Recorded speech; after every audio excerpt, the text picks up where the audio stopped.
ഞങ്ങളും ക്രൂശിക്കപ്പെട്ട ക്രിസ്തുവിനെ പ്രസംഗിക്കുന്നു. ദൈവ തിരുനാമത്തിന് മഹത്വം ഉണ്ടാകട്ടെ. സംഖ്യാപുസ്തകം 32-ാം അധ്യായത്തിൻ്റെ 23-ാമത്തെ വാക്യം. എന്നാൽ നിങ്ങൾ അങ്ങനെ ചെയ്യുകയില്ല എങ്കിൽ നിങ്ങൾ യഹോവയോട് പാപം ചെയ്തിരിക്കുന്നു, നിങ്ങളുടെ പാപഫലം നിങ്ങൾ അനുഭവിക്കും. നിങ്ങളുടെ പാപത്തിൻ്റെ ശിക്ഷ നിങ്ങൾ വഹിക്കേണ്ടി വരും. നിങ്ങൾ എവിടെ ഒളിഞ്ഞിരുന്നാലും നിങ്ങളുടെ പാപം നിങ്ങളെ കണ്ടെത്തും. Be sure your sin will find you out. നിശ്ചയമായും നിൻ്റെ പാപം നിന്നെ കണ്ടെത്തും. പുതിയ നിയമത്തിൽ ഗലാത്യ ലേഖനം 6-ാം അധ്യായം 7-ാം വാക്യം പറയുന്നു, ആസ് യു സോ യു റീപ്പ്. നീ വിതയ്ക്കുന്നത് നീ കൊയ്യും. വിതച്ചാൽ അത് തന്നെ കൊയ്യും, വിതച്ചാൽ അതിലേറെ കൊയ്യും, വിതച്ചാൽ പല നാളുകൾക്ക് ശേഷം കൊയ്യും. Be sure your sin will find you out. നിശ്ചയമായും നിൻ്റെ പാപം നിന്നെ കണ്ടെത്തും. സഹോദരങ്ങളെ, പാപം അതിഭയാനകമാണ്. പാപം ഘോരതരമായ ദുരിതങ്ങൾ മനുഷ്യ ജീവിതത്തിൽ അടിച്ചേൽപ്പിക്കുന്നതാണ്. ആദ്യം രസമാണ്, സുഖമാണ്, മധുരമാണ്. എന്നാൽ പാപം നമ്മെ പാമ്പിനെ പോലെ കൊത്തുന്നതാണ്. പാപം നമ്മെ നശിപ്പിക്കുന്നതാണ്. ഇഹത്തിലും ദുരിതം, പരത്തിലും ദുരിതം. ഇവിടെ ഈ ഐഹിക ജീവിതകാലത്ത് ദുഃഖവും ദുരിതവും അസന്തുഷ്ടിയും അസമാധാനവും മാത്രമല്ല, ഈ ഭൂമിയിൽ നിന്ന് കടന്നുപോയതിന് ശേഷം നിത്യദണ്ഡനവും നിത്യ നരക ദുരിതവും നിത്യയാതനയുടെ തീപ്പൊയ്കയും. പാപം ഭയാനകമാണ്. തിരുവചനം പറയുന്നു, പാപത്തിൻ്റെ ശമ്പളം മരണമത്രേ. യാക്കോബ് ശ്ലീഹ പറയുന്നു 1-ാമത്തെ അധ്യായത്തിൽ, യാക്കോബിൻ്റെ ലേഖനം 1-ാം അധ്യായത്തിൽ പറയുന്നു, മോഹം ഗർഭം ധരിച്ച് പാപത്തെ പ്രസവിക്കുന്നു, പാപം മുഴുത്തിട്ട് മരണത്തെ പെറുന്നു. മോഹത്തിൽ നിന്ന് പാപം, പാപം മൂലം ആന്തരികമായ മരണം. മോഹം ഗർഭം ധരിച്ച് പാപത്തെ പ്രസവിക്കുന്നു, പാപം മുഴുത്തിട്ട് മരണത്തെ പെറുന്നു. ഒരു മനുഷ്യൻ്റെ ഏറ്റവും വലിയ ഭാഗ്യം എന്ത് എന്ന് ചോദിച്ചാൽ അതിനുള്ള മറുപടി പാപം ക്ഷമിക്കപ്പെട്ട് കിട്ടുക എന്നുള്ളതാണ്. പാപത്തിൻ്റെ സകലവിധമായ ബാധകളും മാറുക, അതാണ് ഒരു മനുഷ്യന് ലഭിക്കാവുന്ന ഏറ്റവും വലിയ മഹാഭാഗ്യം. പാപത്തിൻ്റെ തിക്തക ഫലങ്ങൾ, കൈപ്പുറ്റ ഫലങ്ങൾ നമ്മെ കീഴടക്കുന്നതിന് മുൻപ് പാപത്തെ നാം കണ്ടെത്തി നമ്മിൽ നിന്ന് ഒഴിവാക്കുന്നതാണ് നമുക്ക് സാധിക്കാവുന്ന ഏറ്റവും വലിയ നേട്ടം. ഇഹത്തിലും പരത്തിലും സമാധാനം വേണമെങ്കിൽ, ഇഹത്തിലും പരത്തിലും ശാന്തി വേണമെങ്കിൽ, നിത്യമായ സ്വസ്ഥത അനുഭവിക്കുവാനുള്ള അവകാശം ഇവിടെ വെച്ച് തന്നെ പ്രാപിക്കണമെങ്കിൽ പാപത്തിൽ നിന്നുള്ള വിമോചനം പ്രാപിച്ചിരിക്കണം. മനുഷ്യനെ എക്കാലത്തും ഗ്രസിച്ചിരിക്കുന്ന ഒരു മഹാവിപത്താണ് പാപം. ഏദൻ തോട്ടത്തിൽ ആരംഭിച്ച പാപം, ആദ്യ മനുഷ്യനെ കീഴടക്കിയ പാപം, ആദ്യ മനുഷ്യനെ വഞ്ചിക്കാൻ സാത്താൻ ഉപയോഗിച്ചതായ പാപം, അതിന്നും മനുഷ്യജാതിയെ വേട്ടയാടിക്കൊണ്ടിരിക്കുകയാണ്. നാം തിരുവചനത്തിൽ വായിക്കുന്നു, 7-ാമത്തെ സങ്കീർത്തനത്തിൻ്റെ 1-ാമത്തെ വാക്യം, എൻ്റെ ദൈവമായ യഹോവേ, ഞാൻ നിന്നെ ശരണം പ്രാപിക്കുന്നു, എന്നെ വേട്ടയാടുന്ന എല്ലാവരുടെയും കയ്യിൽ നിന്ന് എന്നെ രക്ഷിച്ച് വിടുവിക്കണമേ. വേട്ടയാടുകയാണ് മനുഷ്യനെ, പാപം പിറകെ വരികയാണ്. ഞാൻ വേണ്ട വേണ്ട എന്ന് വിചാരിച്ചാലും പാപം വിടാതെ പിറകെ വരുന്നു. പാപം മനുഷ്യനെ ആക്രമിക്കുന്നു. പാപം മനുഷ്യനെ ദുരിതത്തിലേക്ക് നയിക്കുന്നു. പാപം മനുഷ്യനെ മുടിച്ചു കളയുന്നു. പാപം മനുഷ്യനെ നശിപ്പിക്കുന്നു. എൻ്റെ ദൈവമായ യഹോവേ, ഞാൻ നിന്നെ ശരണം പ്രാപിക്കുന്നു, എന്നെ വേട്ടയാടുന്ന എല്ലാവരുടെയും കയ്യിൽ നിന്ന് എന്നെ രക്ഷിച്ച് വിടുവിക്കണമേ. പാപം മനുഷ്യനെ വേട്ടയാടുന്നു. Be sure your sin will find you out. നിശ്ചയമായും നിൻ്റെ പാപം നിന്നെ കണ്ടെത്തും, നിങ്ങളുടെ പാപത്തിൻ്റെ ഫലം നിങ്ങൾ അനുഭവിക്കും.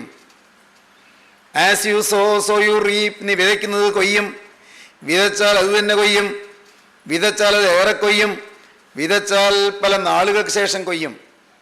സഹോദരങ്ങളെ, നമുക്ക് ബുദ്ധിയുണ്ട്, ദൈവം നമുക്ക് തിരിച്ചറിവ് തന്നിട്ടുണ്ട്. ദൈവം നമുക്ക് സുബോധം തന്നിട്ടുണ്ട്. ദൈവം നമുക്ക് ചിന്തിക്കാനുള്ള കഴിവ് തന്നിട്ടുണ്ട്. നമുക്ക് അനേകം കാര്യങ്ങൾ ആലോചിച്ച് തീരുമാനമെടുക്കുവാനുള്ള ഇച്ഛാശക്തി ദൈവം തന്നിട്ടുണ്ട്. കാര്യകാരണ വിവേചന ശക്തി, റീസണിങ് കപ്പാസിറ്റി ദൈവം തന്നിട്ടുണ്ട്.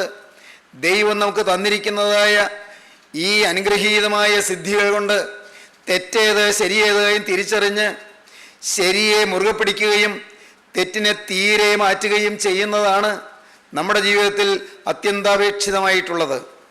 ഒരു കാരണവശാലും ജീവിതത്തിൽ തെറ്റുപറ്റുകയില്ല എന്നുള്ളൊരു തീരുമാനം നമുക്കെടുക്കാൻ സാധിക്കുകയും ആ തീരുമാനത്തിൽ നിലനിൽക്കാൻ സാധിക്കുകയും ചെയ്യുന്നതൊരു ഭാഗ്യമാണ്.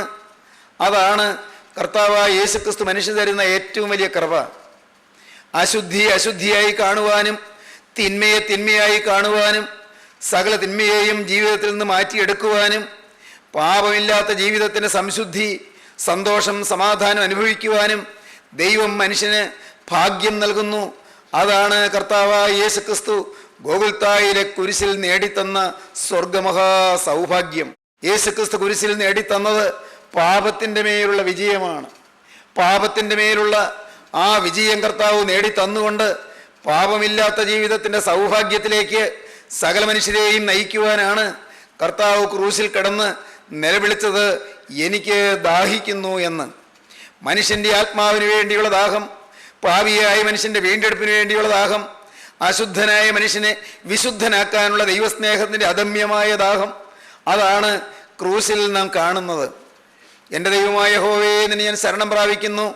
എന്നെ വേട്ടയാടുന്ന എല്ലാവരുടെയും കയ്യിൽ നിന്ന് എന്നെ രക്ഷിച്ച് വിടുവിക്കണമേ. പാപം നമ്മെ കണ്ടെത്തുന്നതിന് മുൻപ് നാം പാപത്തെ കണ്ടെത്തി ഉപേക്ഷിച്ചാൽ നാം ഭാഗ്യശാലികളായിരിക്കും. ഏതെല്ലാം വിധത്തിലാണ് പാപം നമ്മെ കണ്ടെത്തുന്നത്? പാപം നമ്മെ കണ്ടെത്തുകയും നമ്മെ ശിക്ഷയ്ക്ക് വിധേയനാക്കുകയും ചെയ്യുന്നത് ഏതെല്ലാം പ്രകാരത്തിലാണ്? ഒന്ന്, be sure your sin will find you out by human laws. മാനുഷിക നിയമങ്ങളാൽ പാപം നമ്മെ കണ്ടെത്തും. മാനുഷിക നിയമങ്ങളാൽ പാപം നമ്മെ കണ്ടെത്തും. നാം ചെയ്യുന്ന തെറ്റിന് മനുഷ്യൻ തന്നെ ശിക്ഷ തരുമെന്നർത്ഥം. ഈ ലോകത്ത് സംസ്കാരം വളർന്നു, പരിഷ്കാരം ഉയർന്നു, മനീഷ ഉന്മിഷത്തായി, മനുഷ്യചേതന ചലനാത്മകമായി മനുഷ്യൻ വളർന്നു. മനുഷ്യൻ പല പല നിയമങ്ങൾ നിർമ്മിക്കുകയും ആ നിയമങ്ങൾ അനുഷ്ഠിക്കുവാൻ അനുശാസിക്കുകയും ചെയ്തു. മനുഷ്യ സംസ്കാരത്തിൻ്റെ ചരിത്രം അതാണ്. മനുഷ്യനെ തന്നെ നിയന്ത്രിക്കുവാനുള്ള ചട്ടങ്ങളും ചിട്ടകളും അവൻ ക്രമീകരിച്ചുണ്ടാക്കി. നിയമനിർമ്മാണങ്ങൾ, പീനൽ കോഡുകൾ, ശിക്ഷാ വ്യവസ്ഥിതികൾ, അഴിമതി നിർമ്മാർജ്ജന വകുപ്പുകൾ, പ്രിയപ്പെട്ടവരെ, ക്രൈം ബ്രാഞ്ചുകൾ, അനേകം തെറ്റുകൾ ജീവിതത്തിൽ വരുന്ന ഓരോരുത്തരുടെയും മേലുള്ള മനുഷ്യൻ നൽകുന്ന ശിക്ഷയുടെ വ്യക്തമായ ചിത്രങ്ങളാണ് ഇന്ന് സമൂഹത്തിൽ നാം കാണുന്ന ശിക്ഷാ വ്യവസ്ഥിതികൾ. ഒരാൾ മോഷ്ടിച്ചാൽ ആ മോഷ്ടാവിനെ മനുഷ്യൻ തന്നെ പിടികൂടിയെന്ന് വരും. അവൻ തന്നെ ഉപദ്രവിക്കുകയോ അടിക്കുകയോ ശിക്ഷിക്കുകയോ ചെയ്തു എന്ന് വരും. അല്ല, ഒരാൾ വേറൊരാൾ ഉപദ്രവിച്ചാൽ ആ ആളും കയ്യും കെട്ടി നിന്നു എന്ന് വരികയില്ല, തിരിച്ചടിച്ചു എന്ന് വരും. മനുഷ്യ സഹജമാണത്. മനുഷ്യൻ തന്നെ പാപത്തിന് ശിക്ഷ തരുന്നു. ഞാൻ പത്രത്തിൽ വായിച്ചു, നിങ്ങളും വായിച്ചു കാണും. ബസ് സ്റ്റാൻഡിൽ കൂടെ യാത്രക്കാരുടെ പോക്കറ്റിൽ നിന്ന് പേഴ്സ് തട്ടിയെടുക്കുന്നൊരു മനുഷ്യൻ പലപ്പോഴും പണം ധാരാളം അപഹരിച്ചു. അയാൾ ബസ് സ്റ്റാൻഡിൽ തന്നെയാണ്. അയാളെ പിടികൂടാൻ ആർക്കും കഴിഞ്ഞില്ല. എന്നാൽ ഒരവസരം ബസ് സ്റ്റാൻഡിൽ ഇവനൊരാളുടെ പേഴ്സ് എടുക്കുമ്പോൾ ചാടിപ്പിടിച്ചു. അവൻ്റെ കയ്യിൽ അവൻ പിടിക്കപ്പെട്ടു. ഉടനെ പോക്കറ്റടി എന്ന് പറഞ്ഞ് ഉച്ചത്തിൽ വിളിച്ചു. ആളുകൾ ഓടിക്കൂടി. ആ പോക്കറ്റടിക്കാരൻ ഇത്രയും കാലം ധാരാളം മോഷ്ടിച്ചെടുത്തു. പക്ഷെ അന്ന് അവൻ തല്ലുകൊണ്ടു എന്ന് മാത്രമല്ല, അവൻ തീർത്തും അവശനായി അവിടെ റോഡരികിൽ കിടന്നു എന്ന് ഞാൻ പത്രത്തിൽ വായിച്ചു. വളരെ അവശനായി, വളരെ വിവശനായി, എണീറ്റ് നടക്കാൻ വയ്യാത്തവനായി, ആളുകളുടെ തല്ലും കൊണ്ട് അവൻ റോഡരികിൽ കിടന്നു. കാണുന്നവർ അവനെ ഉപദ്രവിച്ചു. പലരും രൂപ നഷ്ടപ്പെട്ടവരും രൂപ നഷ്ടപ്പെടാത്തവരും ഈ തെറ്റുകാരനെ അവർ പിടികൂടുകയും ഉപദ്രവിക്കുകയും ചെയ്തു. മനുഷ്യൻ മനുഷ്യൻ ചെയ്യുന്ന തെറ്റിന് ശിക്ഷ മനുഷ്യൻ തന്നെ നൽകുകയാണ്. വേറൊരിക്കൽ പത്രത്തിൽ കണ്ടു, ഒരു കോൺവെൻറ്റിൽ കള്ളൻ മതിൽ ചാടി അകത്ത് കടന്നു എന്ന്. കള്ളൻ മതിൽ ചാടി അകത്ത് കടന്നു. അവിടെ കോൺവെൻറ്റിൽ പണം അപഹരിക്കാനോ മറ്റെന്തോ നീചമായ ഉദ്ദേശത്തോടു കൂടി ആയിരിക്കണം അകത്ത് കടന്നു. എന്തുണ്ടായി? അവിടെയുള്ള നായ്ക്കൾ അവനെ കടിച്ചു കീറി അവിടെ മുറ്റത്ത് കൊന്നിട്ടു. പ്രിയപ്പെട്ടവരെ, മനുഷ്യൻ തന്നെ തെറ്റിനെ ഒഴിവാക്കാനുള്ള ശിക്ഷാ മാർഗങ്ങളും ശിക്ഷാ വ്യവസ്ഥിതികളും ചട്ടങ്ങളും ചിട്ടപ്പെടുത്തിയിട്ടുണ്ട്. അത് മാനുഷിക നിയമങ്ങൾ തന്നെയാണ്. എന്നാൽ മനുഷ്യൻ നിയമം കയ്യിലെടുക്കരുത് എന്നാണ് സംസ്കാരമുള്ള മനുഷ്യൻ ചിന്തിക്കുന്നത്. അതിന് നിയമം കയ്യിലെടുക്കാൻ അവകാശവും അധികാരവുമുള്ള ഔദ്യോഗിക പദവികളുള്ള ആളുകളുണ്ട്. ക്രൈം ബ്രാഞ്ചുകൾ, ശിക്ഷാ വ്യവസ്ഥിതികളുള്ള അഴിമതി നിരോധന വകുപ്പുകൾ, എന്തെന്നെല്ലാം മാനുഷികമായ നിയമനിർമ്മാണ രംഗങ്ങൾ, കോടതികൾ, പോലീസ് വകുപ്പുകൾ എന്തെല്ലാം ഉണ്ട്. അതെല്ലാം തെറ്റിനെ ചെറുക്കാനും തെറ്റിനെ ഒഴിവാക്കാനും മനുഷ്യൻ തിന്മ ചെയ്യാതെ മനുഷ്യനെ തടുക്കുവാനും തിന്മ ചെയ്ത മനുഷ്യനെ ശിക്ഷിക്കുവാനുമുള്ള മനുഷ്യൻ തന്നെ ഉണ്ടാക്കിയ വ്യവസ്ഥിതികളാണ്. Be sure your sin will find you out by human laws. ഇന്ന് മനുഷ്യൻ പലരും തെറ്റ് ചെയ്യാതിരിക്കുന്നത് എന്തുകൊണ്ടാണ്? ദൈവത്തെ ഭയന്നിട്ടൊന്നുമല്ല, ദൈവം ഉണ്ട് എന്ന് ചിന്തിച്ചിട്ടുമല്ല. മനുഷ്യരറിയുമല്ലോ, മനുഷ്യൻ കാണുമല്ലോ, അയ്യോ മറ്റുള്ളവരറിയുമല്ലോ, അത് മോശമല്ലേ, അതെനിക്ക് വിലയിടിവല്ലേ, എനിക്ക് അതൊരു തരം താണ ഒരു അനുഭവമായി പോവുകയില്ലേ, എനിക്ക് അപമാനമല്ലേ, എനിക്ക് ആക്ഷേപകരമല്ലേ, വേണ്ട, തെറ്റ് ചെയ്യണ്ട. അങ്ങനെയാണ് പലരും തെറ്റിൽ നിന്ന് മാറുന്നത്. അങ്ങനെയാണെങ്കിലും മാറുന്നത് നല്ലതാണ്, തെറ്റ് ചെയ്യാതിരിക്കുന്നത് നല്ലതാണ്. പക്ഷേ മനുഷ്യൻ്റെ തെറ്റിന് ശിക്ഷ നിയമിച്ചിട്ടുണ്ട്, മാനുഷിക നിയമങ്ങളുണ്ട്. ഒരാളൊരു കൊലപാതകം ചെയ്യുന്നെന്നിരിക്കട്ടെ, കൊലപാതകി തൽക്കാലം അറിയപ്പെട്ടില്ലെന്ന് വരും, തൽക്കാലം പിടികൂടിയില്ലെന്ന് വരും, അവനെ തൽക്കാലം പോലീസ് കണ്ടുപിടിച്ചില്ലെന്ന് വരും, അവൻ നാട്ടിൽ മാന്യനെ പോലെ നടന്നു എന്ന് വരും, അവൻ വീണ്ടും നാട്ടിൽ പല പൊതുരംഗങ്ങളിലും അവൻ ഉന്നതനെ പോലെ തിളങ്ങിയെന്ന് വരും. പക്ഷേ ഇതാ നിയമം അവനെ വേട്ടയാടിക്കൊണ്ടിരിക്കും, നിയമം പിന്നാലെ നിന്നുകൊണ്ടിരിക്കും. നാളുകൾ കഴിഞ്ഞാലും നിയമത്തിൻ്റെ കുരുക്ക് മാറുന്നില്ല. അവൻ്റെ ഉള്ളിൽ ചഞ്ചലിപ്പുണ്ട്, പിടിക്കപ്പെടുമോ എന്ന ഭീതിയുണ്ട്. നമുക്കറിയരുതോ, പത്രങ്ങളിൽ നാം കാണുന്നില്ലേ, വർഷങ്ങൾ കഴിഞ്ഞ് കൊലപാതക ചുരുളുകൾ അഴിയുന്നു, വർഷങ്ങൾ കഴിഞ്ഞ് കൊലപാതകത്തിൻ്റെ ഭയാനകമായ സംഭവങ്ങൾ മനുഷ്യന് വെളിവാകുന്നു. സാധാരണ മരണമാണെന്ന് വിചാരിച്ചിരുന്ന ചിലത് കൊലപാതകമാണെന്ന് തെളിയുന്നു. മാത്രമല്ല, സംസ്കരിച്ചിരുന്ന ആ ശവത്തെ പുറത്തെടുത്ത് അതിനെ വീണ്ടും പോസ്റ്റ്മോർട്ടം ചെയ്യുന്നു. പലതും മറഞ്ഞിരുന്നത് തെളിയുന്നു. മനുഷ്യൻ്റെ തെറ്റ് കണ്ടുപിടിക്കുന്നു, കുറ്റവാളിയെ ശിക്ഷിക്കുന്നു. മനുഷ്യൻ തന്നെ സ്വന്തം മാനുഷിക നിയമങ്ങളാൽ പാപം ചെയ്യുന്നവനെ വേട്ടയാടുന്നു. Be sure your sin will find you out by human laws. ഭാര്യയും ഭർത്താവും വളരെ ഐക്യമായി കഴിയുകയായിരുന്നു. എന്നാൽ ഭർത്താവിനെ ആ സ്ത്രീ വഞ്ചിച്ചു. ഭർത്താവ് വഞ്ചിക്കപ്പെടുന്നു എന്ന് ആ സ്ത്രീ ചിന്തിച്ചില്ല, ആ സ്ത്രീ അതിനെക്കുറിച്ച് ഗവനിച്ചില്ല. ഭർത്താവ് അറിയുന്നില്ല എന്ന് അവൾ വ്യാമോഹിച്ചു. അവൾ ഭർത്താവിനെ വഞ്ചിച്ചു.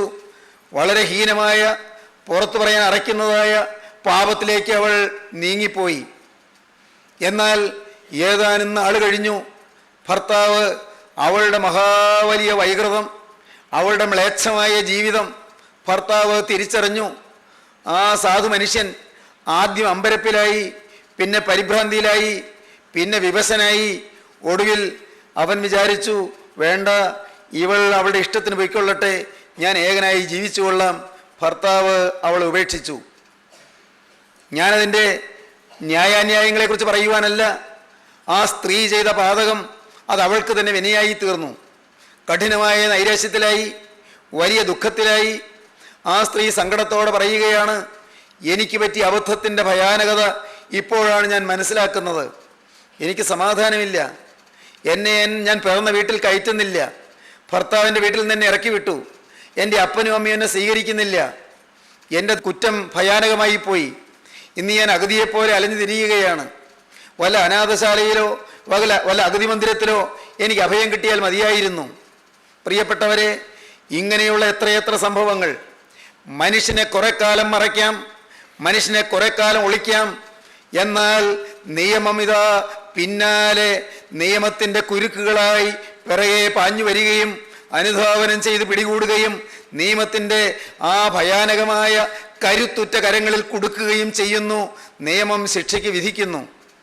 മാനുഷിക നിയമങ്ങളാൽ പാപത്തിന് ശിക്ഷ വഹിക്കേണ്ടി വരും. പ്രിയപ്പെട്ടവരെ, കുറേ കാലത്തേക്ക് കുറേ പേരെ നമുക്ക് തെറ്റിദ്ധരിപ്പിക്കാം. എന്നാൽ എല്ലാ കാലത്തേക്കും എല്ലാവരെയും തെറ്റിദ്ധരിപ്പിക്കാൻ സാധ്യമല്ല. കുറച്ചു കാലത്തേക്ക് ആളുകളെ നമുക്ക് കബളിപ്പിക്കാം, ശരിയാണ്. കുറച്ചു കാലത്തേക്ക് നമ്മുടെ തനിനിറം കാണിക്കാതെ സൂത്രവും കൗശലവും പ്രയോഗിക്കാൻ കഴിവുണ്ടെങ്കിൽ സാധിച്ചു എന്ന് വന്നേക്കാം. പക്ഷേ എല്ലാ കാലത്തും എല്ലാവരെയും തെറ്റിദ്ധരിപ്പിക്കാനും എല്ലാവരെയും ചതിക്കാനും എല്ലാവരെയും കബളിപ്പിക്കാനും സാധ്യമല്ല. എല്ലാ മനുഷ്യരും ആവശ്യത്തിന് ബുദ്ധിയുള്ളവരാണ്. സഹോദരങ്ങളെ, ശ്രദ്ധിക്കുക, മറക്കല്ലേ, മാനുഷിക നിയമങ്ങളാൽ പാപം നമ്മെ കണ്ടെത്തും. Be sure your sin will find you out. നിശ്ചയമായി നിന്റെ പാപം നിന്നെ കണ്ടെത്തും. As you sow so you reap. നീ വിതയ്ക്കുന്നത് നീ കൊയ്യും. വിതച്ചാൽ അത് തന്നെ കൊയ്യും. വിതച്ചാൽ അതിലേറെ കൊയ്യും. വിതച്ചാൽ പല നാളുകൾക്ക് ശേഷം കൊയ്യും. ഒന്ന്, be sure your sin will find you out by human laws. മാനുഷിക നിയമങ്ങളാൽ പാപം നമ്മെ കണ്ടെത്തും. നാം ചെയ്യുന്ന തെറ്റിന് മനുഷ്യൻ തന്നെ നമുക്ക് ശിക്ഷ തരും. ദൈവം ശിക്ഷ തരുന്നതിന് മുൻപ്, ദൈവം ശിക്ഷ തരുന്നതിനപ്പുറം മനുഷ്യൻ തന്നെ നമ്മെ ശിക്ഷിക്കും. മാനുഷിക നിയമങ്ങൾ കുറ്റവാളിക്ക് എതിരായിട്ടുണ്ട്. നിങ്ങൾക്കറിയാമോ, ഗൾഫ് നാടുകളിൽ ശിക്ഷാ വ്യവസ്ഥിതി കൂടുതൽ കർക്കശമാണ്. ആ നാടുകളിൽ മോഷണം ചെയ്യാൻ മനുഷ്യൻ ധൈര്യപ്പെടുന്നില്ല. മോഷ്ടാക്കളില്ലെന്നല്ല, ആ നാടുകളിൽ ബലാത്സംഗവും വ്യഭിചാരവും മനുഷ്യൻ ധൈര്യപ്പെടുന്നില്ല. പെൺകുട്ടികളെ കമൻ്റ് അടിക്കുകയില്ല. കോളേജിലോ ഹൈസ്കൂളിലോ പോകുന്ന കുട്ടികൾ തോന്നിയാസത്തിന് മാറുകയില്ല, പോവുകയില്ല. അരുതാത്ത വാക്കുകൾ പറഞ്ഞാരെയും കളിയാക്കുകയില്ല. കളിയാക്കിയാലുള്ള ശിക്ഷയോ നിസ്സാരമല്ല. ഏതെങ്കിലും ഒരു പെൺകുട്ടിയെ വഴിതെറ്റിക്കാൻ ഉദ്യമിക്കുന്നത് കണ്ടാൽ മതി, അവൻ ജയിലറയിലാണ്. നിസ്സാരമല്ല, അവൻ കടുത്ത ശിക്ഷയ്ക്ക് വിധേയനാകും. അതുകൊണ്ട് അങ്ങനെയുള്ള കർക്കശവും കഠോരവും നിഷ്ഠൂരവുമായ നിയമങ്ങളുള്ള നാടുകളിൽ കുറ്റങ്ങൾ പൊതുവെ കുറവാണ് എന്ന് ചരിത്രം പറഞ്ഞു തരുന്നുണ്ട്. ചരിത്രം നമ്മെ മനസ്സിലാക്കി തരുന്നുണ്ട്. അതുകൊണ്ട് പ്രിയപ്പെട്ടവരെ, ഓർക്കുക, മാനുഷിക നിയമങ്ങളാൽ പാപം നമ്മെ കണ്ടെത്തും. നാം ഇന്ന് ഈ വാക്കുകളെ കേൾക്കുമ്പോൾ ഒന്ന് ചിന്തിക്കണം, എൻ്റെ ദൈവമേ, മനുഷ്യരുടെ മുമ്പിലും എനിക്ക് സാക്ഷ്യം വേണം. മനുഷ്യരുടെ മുമ്പിലും എനിക്ക് കുറ്റമറ്റവനായി നിൽക്കണം. മനുഷ്യരുടെ മുമ്പിൽ നിരപവാദ്യനായി നിൽക്കണം. ഈ വാക്കുകൾ വേദപുസ്തക വാക്കുകളാണ്. തീമോത്തേയോസിന് എഴുതിയ 1-ാമത്തെ ലേഖനം 6-ാം അധ്യായം വായിക്കുമ്പോൾ ആ വാക്യം കാണാം. അനിന്യനും നിരപവാദ്യനുമായിരിക്കാൻ അപ്പോസ്തലനായ പൗലോസ് യുവാക്കളെ പ്രബോധിപ്പിക്കുന്നു. തീമോത്തേയോസിനെ പ്രബോധിപ്പിക്കുന്നു. അനിന്യനായി നിൽക്കണം, നിരപവാദ്യനായി നിൽക്കണം. തീമോത്തേയോസിന് എഴുതിയ 1-ാമത്തെ ലേഖനം 4-ാം അധ്യായത്തിൽ അപ്പോസ്തലനായ പൗലോസ് തീമോത്തേയോസിന് പറയും, വാക്കിലും നടപ്പിലും സ്നേഹത്തിലും വിശ്വാസത്തിലും നിർമ്മലതയിലും നീ വിശ്വാസികൾക്ക് മാതൃകയായിരിക്ക എന്ന്. വാക്കിലും നടപ്പിലും സ്നേഹത്തിലും വിശ്വാസത്തിലും നിർമ്മലതയിലും വിശ്വാസികൾക്ക് മാതൃകയായിരിക്ക എന്നാണ് തീമോത്തേയോസിനോട് അപ്പോസ്തലൻ കൽപ്പിക്കുന്നത്. അപ്പോസ്തലൻ തീത്തോസിനോട് പറയുമ്പോൾ ക്രേത്ത ദ്വീപിലെ, ഇന്നത്തെ ക്രീറ്റ് എന്ന് പറയുന്ന ഐലൻഡിലെ ബിഷപ്പായിരുന്ന തീത്തോസിനെ ലേഖനം എഴുതുമ്പോൾ അപ്പോസ്തലനായ പൗലോസ് ഇങ്ങനെ പറയും. 2-ാം അധ്യായം 6-7 വാക്യങ്ങൾ, വിരോധി നമ്മെ കൊണ്ട് ഒരു തിന്മയും പറവാൻ വകയില്ലാതെ ലജ്ജിക്കേണ്ടതിന് നിന്നെ തന്നെ സകല സൽപ്രവൃത്തികൾക്കും മാതൃകയാക്കി കാണിക്കുക. വിരോധി നിന്നെ കൊണ്ട് ഒരു തിന്മയും പറവാൻ വകയില്ലാതെ ലജ്ജിക്കേണ്ടതിന് സകല പ്രവൃത്തികൾക്കും നീ സന്മാതൃകയായിരിക്കുക. ബൈബിൾ അങ്ങനെയാണ് പറയുന്നത്. തീത്തോസിന് എഴുതിയ ലേഖനം അതിൻ്റെ 2-ാമത്തെ അധ്യായം 7-ാം വാക്യം അങ്ങനെയാണ്. വിരോധി നമ്മെക്കുറിച്ച് ഒരു തിന്മയും പറവാൻ വകയില്ലാതെ ലജ്ജിക്കേണ്ടതിന് സകലത്തിലും നിന്നെ തന്നെ സൽപ്രവൃത്തികൾക്ക് മാതൃകയാക്കി കാണിക്കുക. പാപം അത് മനുഷ്യൻ കാണെ, മനുഷ്യനറിയെ നമ്മുടെ ജീവിതത്തിൽ അത് ശിക്ഷയ്ക്ക് കാരണമാകുമെന്നറിഞ്ഞ് നാം മാതൃകയായിരിക്കുക, നാം സാക്ഷ്യമുള്ളവരായിരിക്കുക, നാം വിശ്വസ്തരായിരിക്കുക, നാം വിശുദ്ധരായിരിക്കുക. പ്രിയപ്പെട്ടവരെ, മനുഷ്യനും നമ്മെ കുറ്റം വിധിക്കാൻ ഇടവരരുത്. മനുഷ്യൻ നമ്മെ പരിഹസിക്കാൻ ഇടവരരുത്. മനുഷ്യൻ നമ്മെ ദൂഷിക്കാൻ ഇടവരരുത്. നമ്മുടെ പാപം കണ്ടിട്ട് മനുഷ്യർ ദൈവനാമം ദുഷിക്കാൻ ഇടവരരുത്. ഇവനോ ദൈവവൈതല്, ഇവനോ രക്ഷിക്കപ്പെട്ട ദൈവവൈതല്, ഇവനോ മാനസാന്തരപ്പെട്ട ദൈവവൈതല്, ഇവളാണോ ആ വലിയ പ്രാർത്ഥനക്കാരി, ഇവളാണോ കൂട്ടായ്മയിൽ വരുന്നത് എന്നിങ്ങനെ ആരും നമ്മെ നോക്കി ദൈവത്തെ അവഹേളിക്കാൻ ഇടവരരുത്. പൈശാചികൻ നമ്മിൽ അവകാശം പറയാൻ ഇടവരരുത്. സാത്താൻ നമ്മെ കുറ്റം വിധിക്കാൻ ഇടവരരുത്. അപവാദി നമ്മെ കുറ്റം ചുമത്താൻ ഇടവരരുത്. നാം സെഖര്യാവിന്റെ പ്രവചനം 3-ാം അധ്യായത്തിൽ വായിക്കുന്നുണ്ട്. ശ്രേഷ്ഠനായ യോശുവ, യഹോസാദാക്കിന്റെ മകനായ യോശുവ, മഹാപുരോഹിതനായ യോശുവ മുഷിഞ്ഞ വസ്ത്രം ധരിച്ച് നിന്നപ്പോൾ യോശുവയെ കുറ്റം വിധിച്ചുകൊണ്ട് സാത്താൻ അവന്റെ മുമ്പിൽ നിൽക്കുന്നത് യഹോവ എനിക്ക് കാണിച്ചു തന്നു എന്ന് സെഖര്യാവ് ദർശനത്തിൽ കാണുന്നുണ്ട്. യോശുവ മഹാപുരോഹിതനാണ്. യോശുവ ജനത്തിന്റെ ബിഷപ്പാണ്, ആത്മീക മേലധ്യക്ഷനാണ്. അദ്ദേഹത്തിൽ കുറ്റം കണ്ടപ്പോൾ എന്താണ് കുറ്റം? പ്രകടമായ മഹാഭാവം ഒന്നുമല്ല. നാളുകൾ കൊണ്ട് വസ്ത്രം മുഷിഞ്ഞുപോയി. അഭിഷേക വസ്ത്രത്തിൽ മുഷിവ് പറ്റി. അനുഗ്രഹീതമായ ധന്യമായ ആ ജീവിതത്തിൽ ചില പാളിച്ചകൾ പറ്റി. യോശുവ മുഷിഞ്ഞ വസ്ത്രം ധരിച്ചുകൊണ്ട് നിൽക്കുന്നു. സാത്താൻ അപവാദി കുറ്റം ചുമത്തിക്കൊണ്ട് അരികെ നിൽക്കുന്നു. മനുഷ്യൻ തന്നെ കാണും, മനുഷ്യൻ തന്നെ കുറ്റം വിധിക്കും. സാത്താൻ അതിന് മനുഷ്യനെ പ്രേരിപ്പിക്കും. പ്രിയപ്പെട്ടവരെ, നോക്കൂ, ഇപ്പോൾ നിങ്ങൾ ശാന്തമായി നിങ്ങളുടെ ജീവിതത്തിലേക്ക് നോക്കിയിട്ട് മനുഷ്യരുടെ മുമ്പിൽ എനിക്ക് എന്തെങ്കിലും കാര്യത്തിൽ ഇനിയും തിരുത്താനുണ്ടോ? രഹസ്യങ്ങൾ കാണുന്ന ദൈവത്തിൻ്റെ മുമ്പിൽ മാത്രമല്ല, മനുഷ്യരുടെ മുമ്പിൽ എനിക്ക് എന്തെങ്കിലും തിരുത്താനുണ്ടോ? ഏതെങ്കിലും കാര്യത്തിൽ മനുഷ്യന് എന്നെക്കുറിച്ച് അപവാദം പറയാനുള്ള എന്തെങ്കിലും വിഷയമുണ്ടോ? ചിന്തിക്കൂ, ആലോചിച്ച് നോക്കൂ. അപ്പോൾ കാണാം പലതും നമ്മുടെ ജീവിത ശൈലിയിൽ മാറ്റം വരുത്തേണ്ടതുണ്ടെന്ന്. നമ്മുടെ വാക്കുകൾ ചൊവ്വുള്ളതാണോ? നേരോടെ നാം സംസാരിക്കുന്നോ? സത്യസന്ധമായി നാം സംസാരിക്കുന്നോ? നുണയും സൂത്രവും കൗശലവും ഉപായവും തന്ത്രവും എല്ലാം നമ്മുടെ വാക്കുകളിൽ പതിയിരിക്കുന്നുണ്ടോ? നാം തൽക്കാലത്തെ ലാഭത്തിന് വേണ്ടി നുണ പറയാനും വഞ്ചന ഉപയോഗിക്കുവാനും മനസ്സുള്ളവരായി തീരുന്നുണ്ടോ? അല്പനേരത്തെ സുഖത്തിന് വേണ്ടി, അല്പസമയത്തെ കാര്യത്തിന് വേണ്ടി, ലാഭത്തിന് വേണ്ടി, സൗകര്യത്തിന് വേണ്ടി നാം എന്തെങ്കിലും വലിയ തിന്മയിലേക്ക് പോകുവാൻ ഉതകുന്നതായ മഹാവലിയ ദോഷങ്ങളിലേക്ക് നമ്മെ തന്നെ വിട്ടുകൊടുക്കുന്നുണ്ടോ? നമ്മുടെ വാക്കുകൾ നിയന്ത്രിക്കുന്നുണ്ടോ? നമ്മുടെ പെരുമാറ്റത്തെ നിയന്ത്രിക്കുന്നുണ്ടോ? മനുഷ്യൻ നമ്മിൽ കുറ്റം പറയുവാനിടയുള്ളത് എന്തെങ്കിലും ഉണ്ടോ? രഹസ്യങ്ങൾ നോക്കുന്ന ദൈവം കുറ്റം കാണുന്നത് മാത്രമല്ല, നമ്മിൽ കുറ്റമുണ്ടോ എന്ന് നോക്കുന്ന പിശാച് കാണുവാനുള്ള എന്തെങ്കിലും തെറ്റുകൾ നമുക്കുണ്ടോ? മാതൃകയായിരിക്കുക, ദൈവസന്നിധിയിൽ വിശ്വസ്തരായിരിക്കുക, കുടുംബത്തിൽ മാതൃകയായിരിക്കുക. അപ്പോസ്തലനായ പൗലോസ് പറയും, എനിക്ക് മനുഷ്യരോടും ദൈവത്തോടും കുറ്റമില്ലാത്ത മനസാക്ഷിയുള്ളവനായിരിക്കാൻ ഞാൻ ആശിക്കുന്നു. ദൈവത്തോടും മനുഷ്യരോടും കുറ്റമില്ലാത്ത മനസാക്ഷി.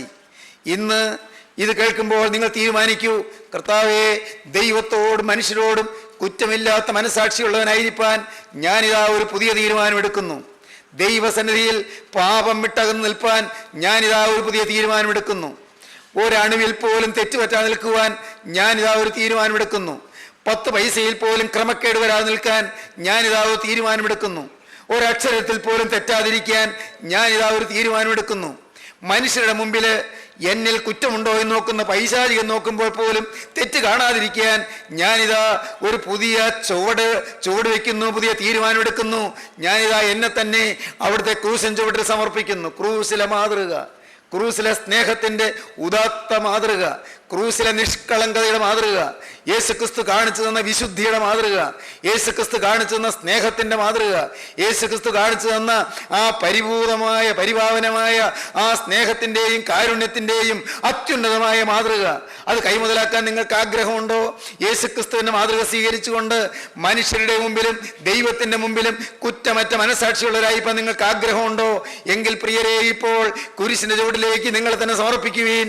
ക്രിസ്തുവിനോട് നിങ്ങൾ വാക്ക് പറയുവീൻ. കർത്താവേ, ഇത്രയും കാലം പൈശാചികൻ എന്നിൽ അവകാശം പറഞ്ഞുകൊണ്ടിരുന്നു, സാത്താൻ എന്നിൽ അവകാശം പറഞ്ഞുകൊണ്ടിരുന്നു, മനുഷ്യനും എൻ്റെ തെറ്റുകൾ കണ്ടുകൊണ്ടിരുന്നു. എൻ്റെ കർത്താവേ, എന്നാൽ ഞാൻ മനുഷ്യനെ മറയ്ക്കാൻ നോക്കി, സാത്താൻ എന്നിൽ കുറ്റം പറഞ്ഞുകൊണ്ടിരുന്നു, മനുഷ്യൻ എനിക്ക് ചില കാലം ഒളിക്കാൻ സാധിച്ചു. എങ്കിലും എൻ്റെ കർത്താവേ, മാനുഷിക നിയമങ്ങൾ തന്നെ എന്നെ തേടി വരുന്നുണ്ട്. തെറ്റുകൾ എൻ്റെ പിന്നാലെ എന്നെ വേട്ടയാടി പിടിക്കാൻ വരുന്നുണ്ട്. എൻ്റെ ദൈവമായ യഹോവേ, ഞാൻ നിന്നെ ശരണം പ്രാപിക്കുന്നു. എന്നെ വേട്ടയാടുന്ന എല്ലാവരുടെയും കയ്യിൽ നിന്ന് എന്നെ രക്ഷിച്ച് വിടുവിക്കണമേ നാഥ. എൻ്റെ ജീവിതം ഏറ്റവും സംശുദ്ധമായ ഒരു നല്ല മാതൃകയായി ഞാനിതാ തിരുമുൻപാകെ സമർപ്പിക്കുന്നു. ഇനി മുതലുള്ള എൻ്റെ ജീവിതകാലം മുഴുവൻ, ഇനി മുതൽ എൻ്റെ മൂക്കിൽ ജീവശ്വാസമുള്ള കാലത്തോളം ഒരു പുതിയ മനുഷ്യനായി, മാതൃകാ പുരുഷനായി, ഒരു വിശുദ്ധ പുരുഷനായി നിൽക്കുന്നതിന് ഞാനിതാ എന്നെ തന്നെ സമർപ്പിക്കുന്നു. നമുക്ക് സമർപ്പിക്കാം, നമുക്ക് പ്രാർത്ഥിക്കാം. കാരുണ്യവാനേ, മഹാസ്നേഹമായ നിത്യപരിശുദ്ധനായ ദൈവമേ, ഈ സമയത്തിനായി ഞങ്ങൾ നിന്നെ സ്തുതിക്കുന്നു. അവിടുത്തെ സന്നിധിയിൽ തീരുമാനമെടുത്ത ഓരോരുത്തരെയും അവിടുന്ന് വാഴ്ത്തണമേ. തീരുമാനമെടുത്തവരുടെ ശിരസിന്മേൽ അവിടുത്തെ ആണിപ്പാടൽ കരം വയ്ക്കണമേ നാഥ. അവിടുത്തെ സ്നേഹം നിറഞ്ഞായ കരം കൊണ്ട് തലോടി മക്കളെ അവിടുന്ന് അനുഗ്രഹിക്കണമേ, ആശീർവദിക്കണമേ. സാക്ഷാലുള്ള സമാധാനവും നിത്യശാന്തിയും കൊണ്ട് ഉള്ളങ്ങളെ നിറയ്ക്കണമേ. യേശുക്രിസ്തുവിന് വേണ്ടി ജീവിതം സമർപ്പിക്കുവാൻ നൽകിയ ഈ തീരുമാനം നിലനിൽക്കുന്നുള്ള കൃപ ഓരോരുത്തർക്കും നൽകണമേ. രോഗികളെ സൗഖ്യമാക്കണമേ, ബന്ധനത്തിലിരിക്കുന്നവരെ വിടുവിക്കണമേ, ദുഃഖിതരെ ആശ്വസിപ്പിക്കണമേ, മനോഭീതിയിലും ഭാരത്തിലും ഇരിക്കുന്നവരെ താങ്ങണമേ. എല്ലാ നന്മകളാലും എല്ലാവരെയും അലങ്കരിക്കണമേ. അവിടുത്തെ രണ്ടാമത്തെ വരവിന് വേണ്ടി ഒരുക്കണമേ. തിരുനാമം മഹത്വപ്പെടുത്തണമേ. യേശുക്രിസ്തുവിന്റെ രാജകീയ നാമത്തിൽ തന്നെ. ആമീൻ.